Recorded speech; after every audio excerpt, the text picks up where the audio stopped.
लोकसभा चुनाव में BJP UP में 33 सीटों पर क्या सिमटी, पूरी पार्टी ही टेंशन में आ गई। लखनऊ से दिल्ली तक सैकड़ों मीटिंग हो चुकी है। हार पर दर्जनों बार मंथन हो चुका है। यूपी में बीजेपी की हालत ऐसी क्यों हुई? क्या यूपी में बीजेपी का संगठन कमजोर हो गया है या फिर योगी सरकार का काम ग्राउंड लेवल पर नहीं दिखा? कहा जा रहा है कि हार के इन्हीं कारणों को लेकर समीक्षा की जा रही है। इसको लेकर ही सीएम योगी भी 10 दिन में करीब 100 विधायकों से मिल चुके हैं। सीएम एक के बाद एक अलग अलग मंडल से आने वाले मंत्रियों, सांसदों और विधायकों के साथ एकदम एक्शन मोड वाली मीटिंग कर रहे हैं। अभी तक सीएम योगी का काफिला ही हर जगह जाता रहा है, मगर पहली बार लखनऊ में 5 कालिदास मार्ग मुख्यमंत्री आवास पर जनप्रतिनिधियों की गाड़ियां लगातार पहुंचने लगी है।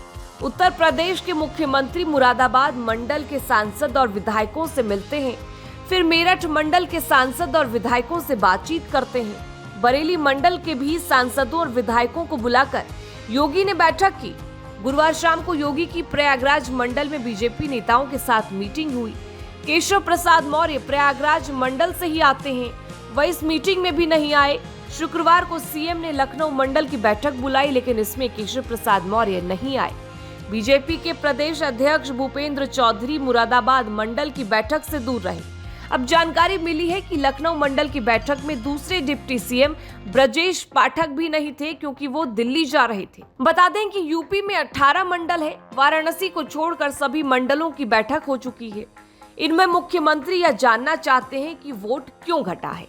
इसके साथ ही उन्होंने जनप्रतिनिधियों को ज्यादा से ज्यादा समय जनता के बीच देने की बात कही है। उधर विधायक और सांसद अपने अपने क्षेत्र की अफसरशाही के बेलगाम होने की शिकायत करते हैं। हर मीटिंग में सीएम योगी के सामने कोई न कोई विधायक यह बात उठा ही देता है कि अधिकारी उनकी बात नहीं सुनते। ऐसा ही कुछ एक बैठक से बाहर आकर गाजियाबाद के लोनी से विधायक नंद किशोर गुर्जर ने कहा। उन्होंने कहा, अगर मुख्यमंत्री अधिकारियों के खिलाफ सबूत मांगते हैं तो विधायक का बोलना ही काफी होना चाहिए।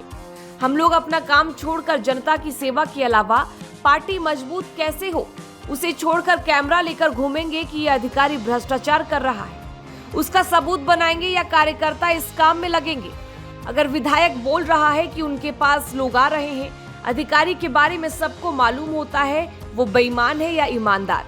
अगर वह सही काम नहीं करता है और विधायक कह रहा है कि लोगों ने बताया कि उनसे इतने पैसे लिए गए या कोई चिट्ठी दी गई है, उस पर अगर विधायक ने चिट्ठी लिख दी तो उस अधिकारी पर कार्रवाई होनी चाहिए।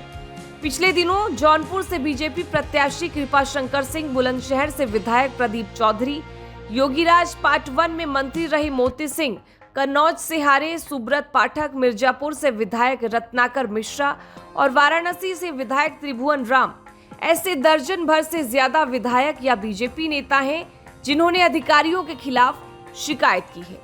मंगलवार सुबह सीएम योगी ने मेरठ मंडल की समीक्षा की। शाम को प्रयागराज मंडल का नंबर था। सबकी निगाहें थी कि डिप्टी सीएम केशव प्रसाद मौर्य इसमें आते हैं या नहीं, लेकिन सभी सवालों का जवाब यही मिला कि केशव लखनऊ में रहने के बावजूद मंडलीय समीक्षा में नहीं आए। इस बैठक में नंदगोपाल नंदी, पूर्व मंत्री सिद्धार्थनाथ सिंह, एमएलसी सुरेंद्र चौधरी, विधायक हर्ष वाजपेयी और तमाम विधायक मौजूद थे, लेकिन केशव की अनुपस्थिति सबसे बड़ा चर्चा का विषय बना। हालांकि मौर्य लखनऊ में ही थे। दिन भर पार्टी के विधायकों, मंत्रियों और सांसदों से मुलाकात करते रहे, सोशल मीडिया पर फोटो पोस्ट करते रहे, लेकिन योगी की बुलाई बैठक में नहीं गए। वहीं सीएम ने भी सिराथू विधायक पल्लवी पटेल से मुलाकात करके अपने इरादे जाहिर कर दिए। सीएम और पल्लवी पटेल की मुलाकात करीब आधे घंटे तक चली। इस दौरान क्या बातचीत हुई यह अभी तक सामने नहीं आया है, लेकिन पल्लवी वही नेता है जिन्होंने 2022 के विधानसभा चुनाव में सिराथू विधानसभा सीट से मौर्य को 12,000 वोटों से शिकस्त दी थी। पल्लवी पटेल की मुख्यमंत्री से मुलाकात के कई सियासी मायने निकाले जा रहे हैं। पल्लवी समाजवादी पार्टी के टिकट पर विधायक चुनी गई और वह अपना दल कमेरावादी की नेता है, लेकिन अखिलेश यादव से रिश्ते खराब होने की वजह से 2024 का लोकसभा चुनाव पल्लवी पटेल ने ओवैसी के साथ लड़ा। अब योगी ने पल्लवी से मुलाकात की है, तो कहा जा रहा है कि क्या यह मुलाकात इसलिए हुई कि पल्लवी ने केशव प्रसाद मौर्य को 2022 के चुनाव में हराया था, और क्या वो अब बीजेपी में शामिल होने जा रही हैं? राजनीति में सब कुछ साफ साफ तो नहीं कहा जाता। ज्यादातर बातें संकेतों में कही जाती है। संकेत यही मिल रहे हैं कि केशव के तेवर बदलते बदलते नजर आ रहे हैं। पैच